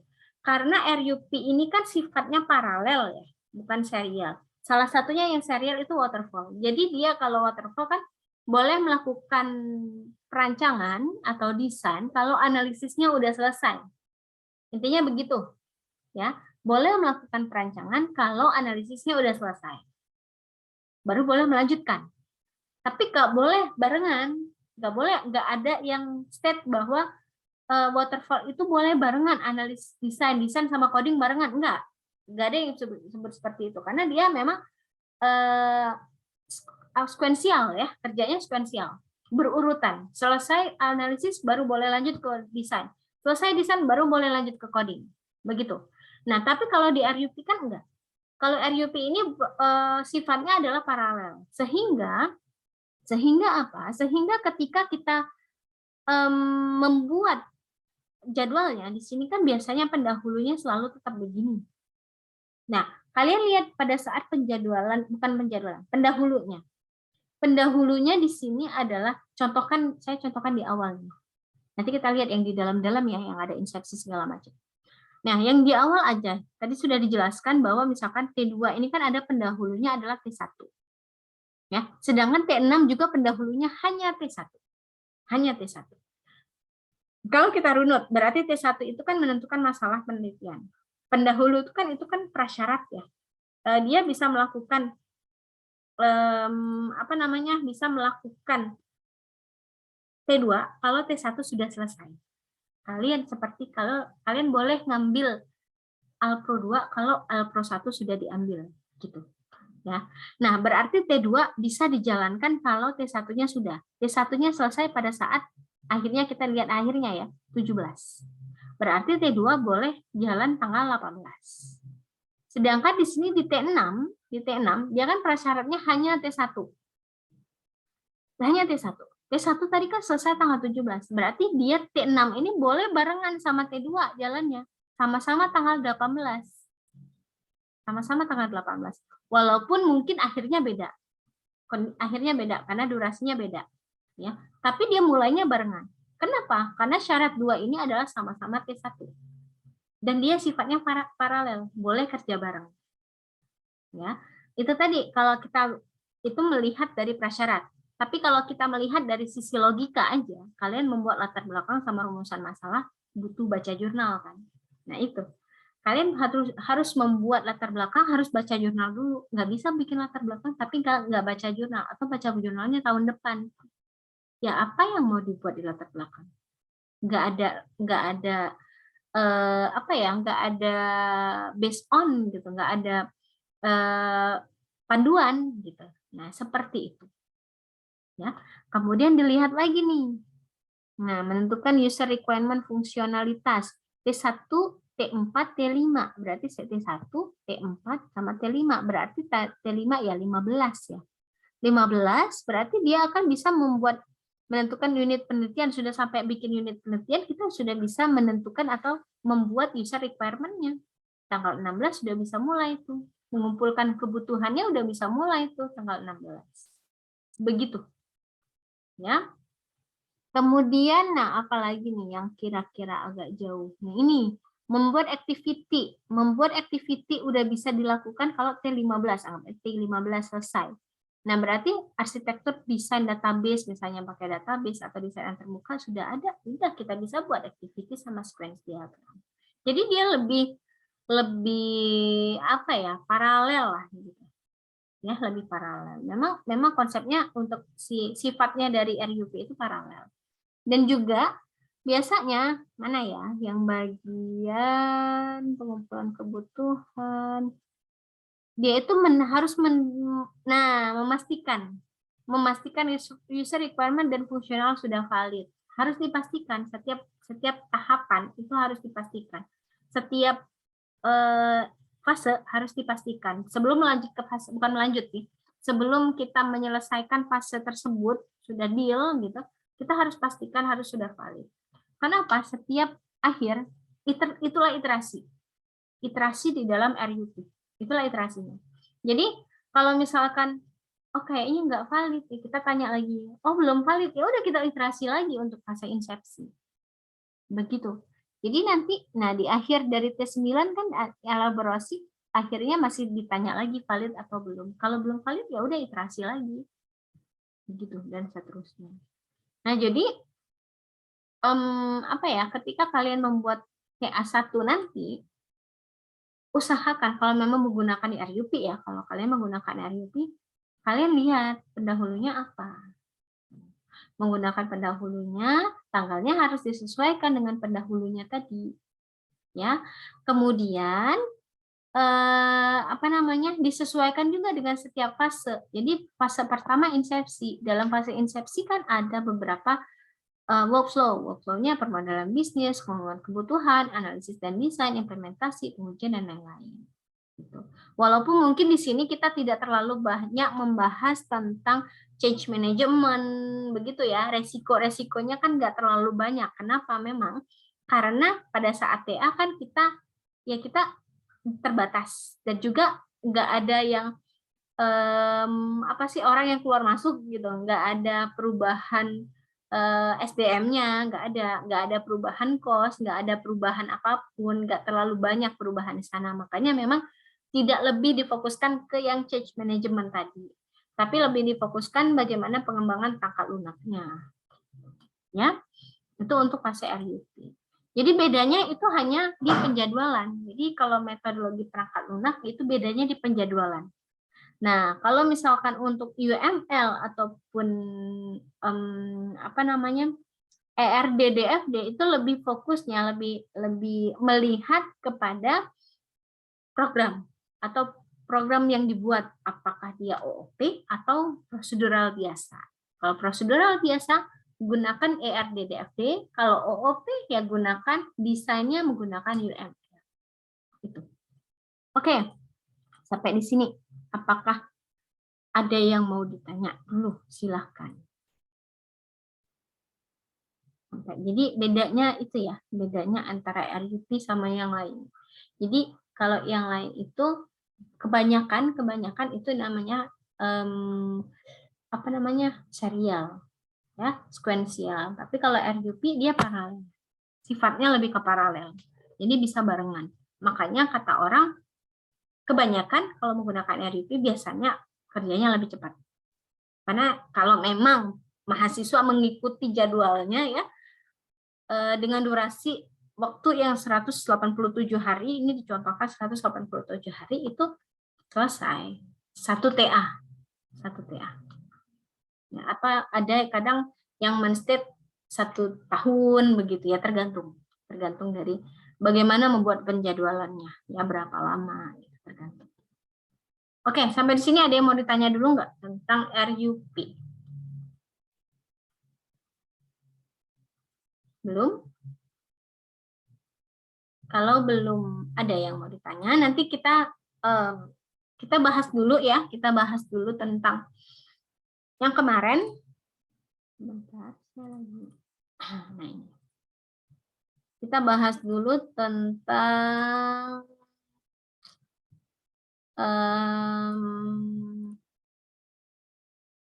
ini kemarin. Saya share screen. Analisis tentang ini ya. Bukan pilar ya kemarin ya. Kok OP sih, sorry. APPLBO. Analisis kebutuhan ya, kebutuhan perangkat lunak. Nah, kita bahas dulu sini. Nanti setelah ini saya akan memberikan tugas untuk membuat penjadwalan menggunakan RUP. Oke, jadi kita lihat dulu kebutuhan fungsionalnya. Kita belum sempat bahas. Kelompok 1 ini melakukan perhitungan aritmatika. Nah, jadi harusnya ketika kalian membuat kebutuhan fungsional, biasakan ini yang dapat melakukan perhitungan aritmatika ini siapa? Apakah sistem, ataukah manusianya, atau orangnya, atau usernya, atau siapa? Kalau usernya banyak, apakah admin, ataukah manajer, atau pegawai biasa yang dapat melakukan perhitungan? Nah, itu biasakanlah kalau ketika membuat kebutuhan perangkat lunak itu gunakan subjek, predikat, objek. Subjeknya siapa? Siapa yang bisa melakukan pekerjaan tersebut? Ya, biasakan seperti itu. Jadi dapat melakukan perhitungan aritmatika. Siapa yang bisa ngitung? Manusia. Kalau manusia berarti ngitung manual dong. Gitu. Ya. Subjeknya harus jelas. Predikatnya juga harus jelas dan objeknya harus jelas. Dapat melakukan perhitungan logika. Pilihan kalkulator memiliki. Jadi misalnya sistem dapat memberikan pilihan, yaitu berupa angka Arab maupun angka Romawi ataupun logika. Ya. Kemudian sistem dapat melakukan perhitungan, penjumlahan, pengurangan, perkalian, pembagian untuk perhitungan aritmatika. Begitu. Harus di-state. Ya, harus jelas. Oke, nanti silakan diperbaiki. Saya belum melihat yang ini ya, non fungsional. Kita lihat dulu yang fungsional karena itu yang lebih apa ya, urgent. Sistem memberikan pilihan bagi pengguna untuk memilih aritmatika dan menyediakan angka bilangan dalam jika pengguna memilih. Oke, sistem akan memberikan bilangan logika. Oke, jika memilih operator logika. Oke.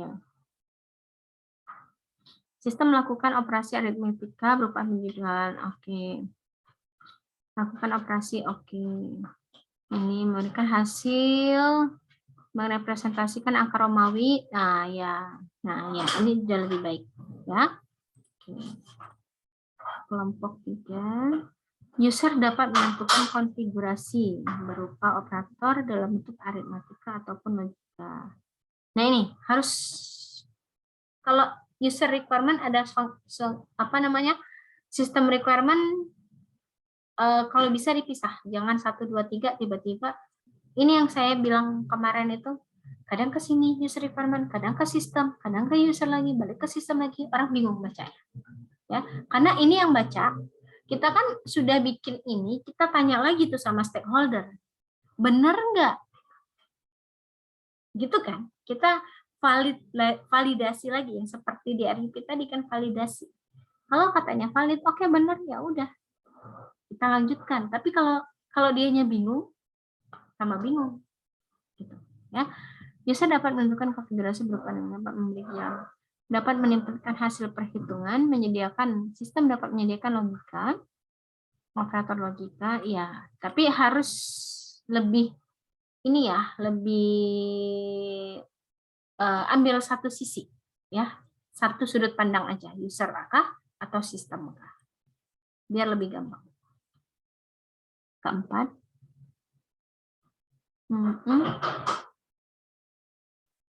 Nah, itu tadi ya. biasakan menggunakan sistem dapat melakukan apa. Konfigurasi secara default, sistem dapat menerima input aritmatika atau logika, maka sistem dapat memiliki bilangan angka. Oke, tidak perlu memiliki sistem, tidak perlu memiliki bilangan. Oke, baik. Dapat masuk ke mode, dapat mengetik bilangan sesuai format yang ada. Format yang mana nih? Format yang ada. Format apa maksudnya? Gitu. Ya. Oke, angka Arab. Angka sistem menampilkan, oke, memilih angka Romawi, oke, paling besar senilai sekian, itu nggak apa-apa dituliskan. Oke, oke, baik. Oke, saya belum itu, kita lewatkan dulu yang non fungsional ya. Fungsional, user dapat memilih angka Arab. User jika memilih maka bilangan akan dimunculkan. Nah, jika user memilih ini maka bilangan angka Arab tidak memiliki representasi. Oke, bilangan. Nah, ini juga ya. Bilangan terbesar walaupun user menginputkan bilangan untuk artinya menggunakan. Nah, itu tadi. Apa ya, kita kan punya dua sisi aja ya, dua sudut pandang, user atau sistem ya, jadi harus diperjelas subjeknya. Oke, sudah cukup baik. Terus terakhir nih, nah ini ya, sama disesuaikan. Jika user, ini kan user, sistem sudah bagus, tapi gunakan satu sudut pandang. Ya, begitu. Baik, sampai di sini ada pertanyaan dulu. Jadi nanti silakan boleh diperbaikin lagi. Tapi mungkin perbaikannya itu jangan dihapus yang di sini. Buat di bawahnya, versi 2 gitu. Ya, buat di bawahnya atau ya teruskan aja di bawahnya, tapi buat versi 2. Ganti tanggalnya, tanggal berapa kalian perbaikan, tanggal 3 gitu. Perbaiki, boleh, nggak apa-apa. Tapi jangan dihapus. Saya ingatkan lagi ya, boleh ditumpuk di sini, tapi jangan dihapus. Karena biar kalian juga bisa melihat, oh iya ya, perubahan saya tadinya awalnya salahnya begini. Oh jadi bagusnya begini, baiknya begini, gitu loh. Ya, jadi kita lebih ada versionnya, buat versinya di bawah. Ya, versi 2 misalnya. Tanggal pembuatannya tanggal berapa? Ini kan 27. Misalnya tanggal 3 atau kalian perbaiki besok, boleh-boleh aja, nggak apa-apa. Silakan kalau mau memperbaiki. Tapi ingat ya, jangan dihapus yang atas. Karena saya juga akan melihat apa ya, historisnya. Oke, ada yang mau ditanya dulu tentang yang kebutuhan perangkat lunak yang kemarin? Yang analisis, penggalian kebutuhan. Silakan. Kalau ada yang mau ditanya.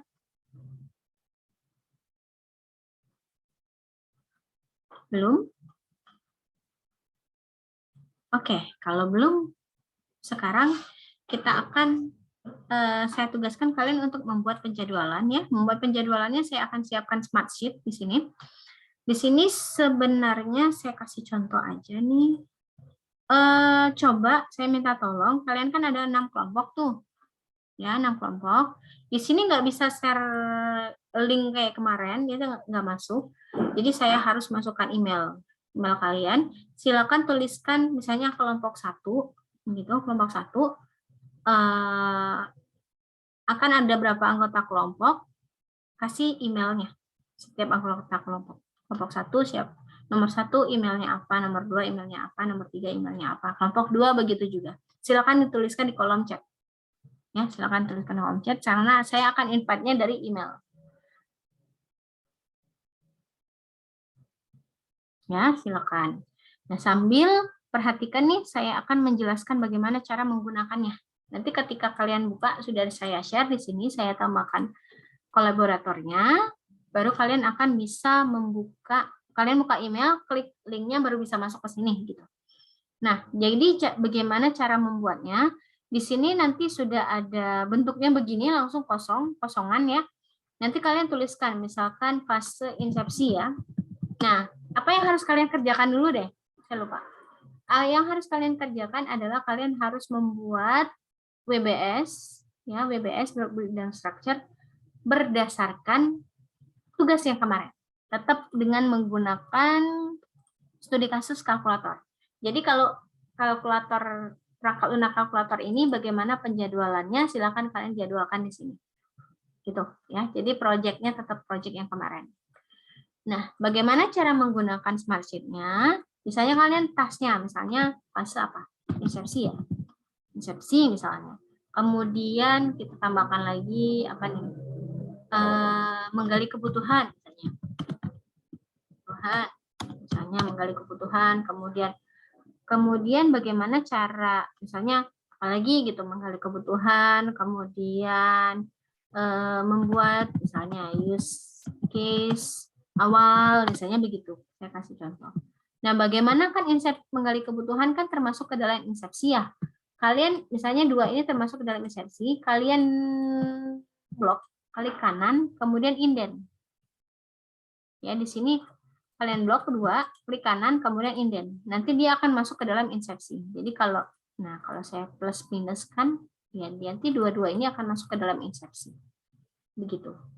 Dan kemudian misalnya durasinya, misalnya ini adalah 3 hari, anggap aja. Kalian klik aja 3, dia akan otomatis 3 hari, 3 days. Kemudian misalnya ini anggap aja 4 hari, 4 hari. Kemudian startnya mulai kapan? Misalnya mulai hari ini ya, saya klik aja hari ini. Hari ini, kemudian misalnya 3 hari, dia otomatis akan membuat 3 hari di sini. Jadi kalian nggak perlu ngitung tanggal 3, 4, 5, nggak perlu lagi. Tinggal kalian tuliskan ininya aja, apa sih startnya aja. Kemudian ini kan misalkan membuat kebutuhan, membuat use case harus pakai predecessor ya.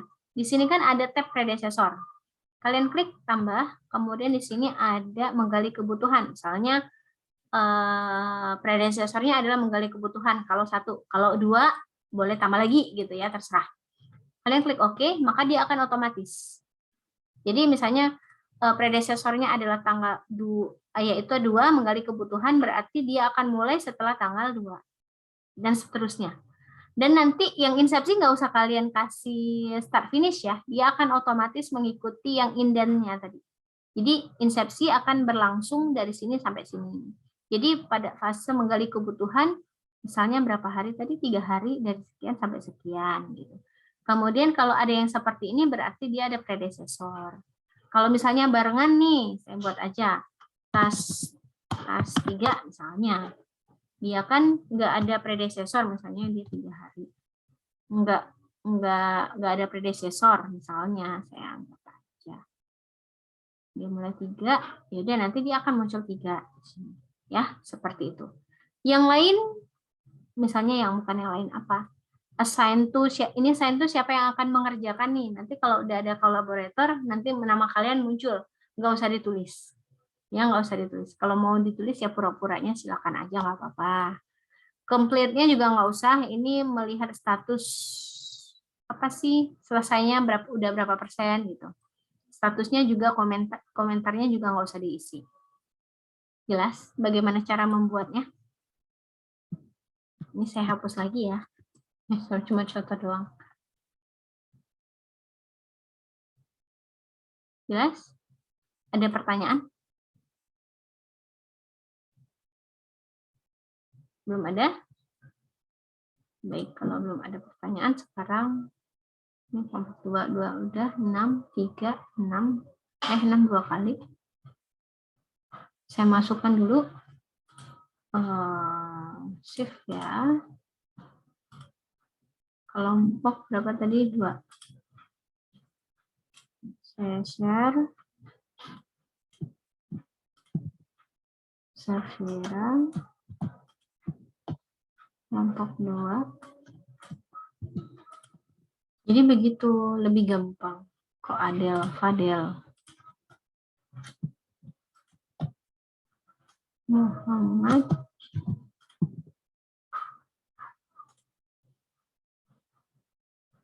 Satu orang ya, saya share. Editor can share. Ya, jadi semuanya editor ya. Oke, terus kelompok berapa lagi nih? 2 udah, 6. Jadi begitu cara bikin WBS. Nanti ada Gantt chart-nya juga, itu udah selesai. Gantt chart-nya sebelah kanan tadi kan.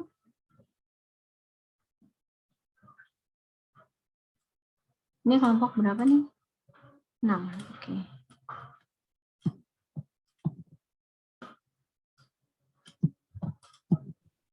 Maaf Bu, Iya. yang email Adisti salah ini Bu, Yang mana? salah yang 2-nya dihapus Bu. Oke, siap. Makasih ya Bu. Oke.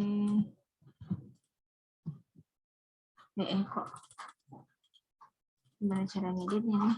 Gitu, saya edit atau ini aja. Yang baru dikirim lagi Bu, yang terakhir. Oh, yang bawah. Iya Bu. Udah saya edit. Saya edit manual aja. Makasih Bu, maaf Bu ya. Oke. Rosa.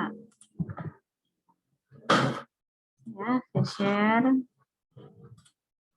Terus kelompok 4.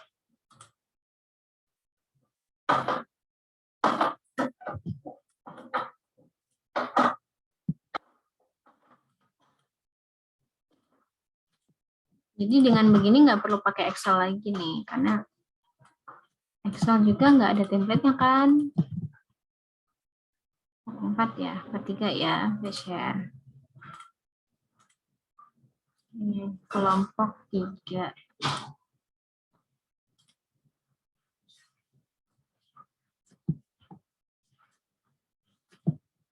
Jadi boleh nih nanti pada saat TA diingatkan pakai Smart Sheet aja. Free kok ini. Saya juga itu trial kan.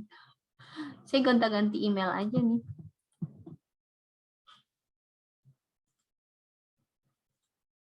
Free. Ini kelompok 3 udah. Kelompok 6 yang tadi ya. Oke, baik.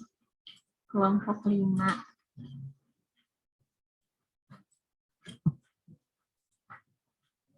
Jadi nggak perlu ini lagi.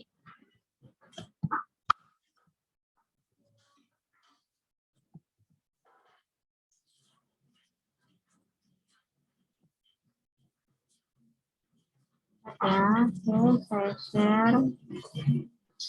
Terus kelompok 1.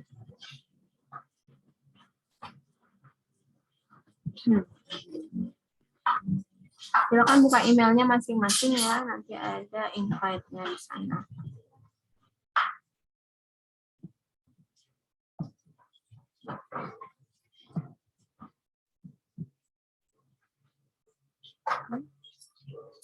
Sudah saya share. Oke, ada yang mau bertanya dulu, silakan tentang tugasnya.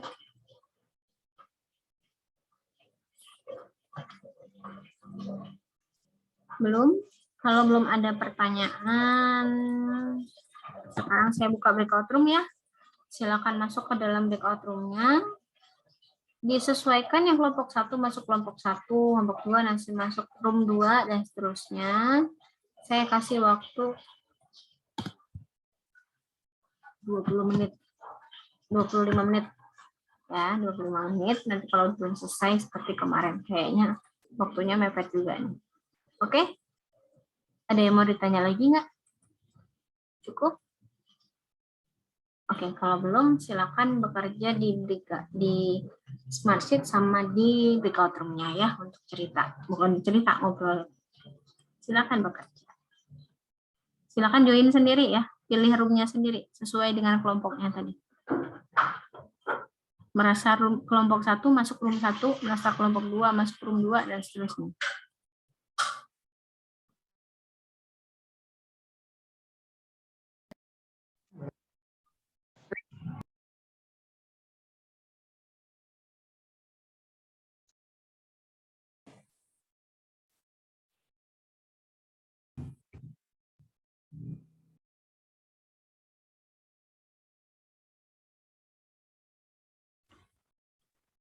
Oke, baik. Bentar nih. Masih 25 detik lagi.